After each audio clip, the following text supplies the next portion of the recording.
आज Doubtnut app download करें। Doubtnut पर अपने सभी गणित, रसायन विज्ञान, भौतिक विज्ञान और जीव विज्ञान के डाउट्स का करो सफाया। बस प्रश्न की फोटो खींचो, एक ही प्रश्न को क्रॉप करो और तुरंत वीडियो सोल्यूशन पाओ। अभी डाउनलोड करें। नमस्कार दोस्तों, आज का हमारा सवाल है बिंदुओं ए -5 6 बी -4 -2 एवं सी 7 5 से बनने वाले त्रिभुज का प्रकार बताइए। तो आइए इस सवाल को हल करते हैं। तो हमें क्या बोला है कि ए बी और सी से बनने वाले त्रिभुज का प्रकार बताइए। तो हमारे पास तीन त्रिभुज होते हैं। पहला होता है समबाहु त्रिभुज। समबाहु त्रिभुज की परिभाषा क्या होती है? अगर त्रिभुज ए बी सी अगर हमारे पास समबाहु त्रिभुज है, जैसे यहाँ पर तीन बिंदु दे रखे हैं ए बी सी, तो त्रिभुज ए बी सी अगर समबाहु त्रिभुज है तो उसकी तीनों भुजाएं आपस में बराबर होगी। मतलब ए बी भुजा है वो बी सी भुजा के बराबर होगी और जो बी सी भुजा है वो ए सी के बराबर होगी। दूसरा हो जाएगा विषमबाहु। ये तो हमारे पास क्या हो जाएगा? समबाहु, मतलब सभी भुजाएं समान। दूसरा होता है समद्विबाहु, मतलब समान दो भुजा। समद्वि का मतलब क्या हो जाएगा? दो भुजाएं समान हो जाएगी। तो समद्विबाहु में हमारे पास क्या हो जाएगा? या तो ए बी भुजा है वो बी सी के बराबर होगी, या हमारे पास हो जाएगी ए सी भुजा है वो बी सी के बराबर होगी।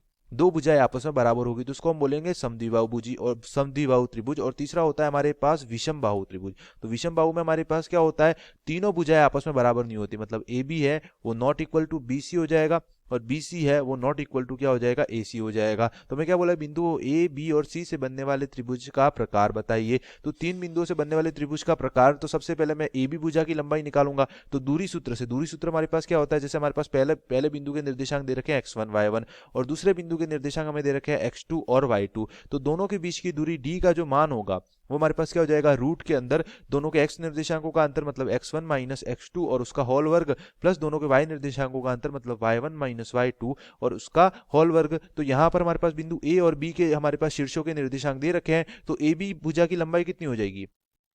ए बी भुजा की लंबाई हो जाएगी रूट दोनों के एक्स निर्देशांकों का अंतर। तो दोनों का एक्स निर्देशांक क्या हो जाएगा? -5 माइनस माइनस का 4, माइनस का 5 माइनस माइनस का 4 क्या हो जाएगा? प्लस का 4 का होल स्क्वायर प्लस वाई निर्देशांकों का अंतर तो 6 माइनस माइनस 2 का होल स्क्वायर, तो ये हो जाएगा +2 का होल स्क्वायर। तो ये हमारे पास कितना आ जाएगा? -5 + 4 -1 का वर्ग कितना हो जाएगा? हमारे पास प्लस का 1 और 6 + 2 हमारे पास कितना हो जाएगा? 8, 8 का वर्ग कितना हो जाएगा? 64। तो ये आ जाएगा 64 + 1, तो ये हमारे पास कितना आ जाएगा? √65 इकाई। दूसरी भुजा हो जाएगी हमारे पास बी सी। तो भुजा बी सी की लंबाई हो जाएगी रूट दोनों के एक्स निर्देशांकों का अंतर। तो बी और सी में देखूंगा तो -4 -7 का होल वर्ग प्लस -2 और -5 का होल वर्ग, y1 माइनस y2, y1 -2 और y2 माइनस प्लस का 5, तो आ जाएगा -2 -5 का होल वर्ग। तो ये हमारे पास कितना हो जाएगा? रूट -4 -7 -11 का वर्ग कितना हो जाएगा? प्लस का 121 प्लस -2 -5 प्लस का 7, 7 का वर्ग कितना हो जाएगा? 49, 49 प्लस 121 ये हमारे पास कितना हो जाएगा? 170। ये हमारे पास कितना हो जाएगा? 9 और 1 10, 4 और 2 6 और 1 7 और ये हो जाएगा हमारे पास 1। तो ये हमारे पास कितना आ जाएगा? 170 इकाई।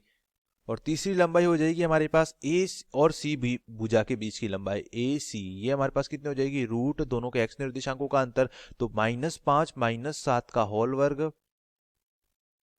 प्लस 6 -5 का होल वर्ग y1 माइनस y2। तो ये हमारे पास कितना आ जाएगा? ये आ जाएगा हमारे पास रूट के अंदर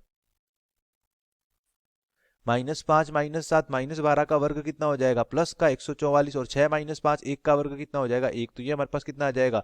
√145। ये हमारे पास कितना आ जाएगा? √145। तो यहाँ पर आप देख सकते हो जो ए बी भुजा की लंबाई आ रही है वो √65 आ रही है, बी सी भुजा की लंबाई आ रही है वो √170 आ रही है और ए सी भुजा की लंबाई आ रही है वो 145 आ रही है। तो हम क्या बोलेंगे कि जो ए बी भुजा की लंबाई है वो बराबर नहीं है बीसी भुजा की लंबाई और बीसी भुजा की लंबाई है वो बराबर नहीं है एसी भुजा की लंबाई। तो ये हमारे पास क्या हो जाएगा? एक विषमबाहु त्रिभुज हो जाएगा। अब यहाँ पर एक त्रिभुज हमारे पास और होता है समकोण त्रिभुज। समकोण त्रिभुज की परिभाषा क्या होती है? वह त्रिभुज जिसकी एक भुजा की लंबाई जो हमारे जिसका एक कोण 90 डिग्री का हो। समकोण त्रिभुज हमारे पास क्या होता है?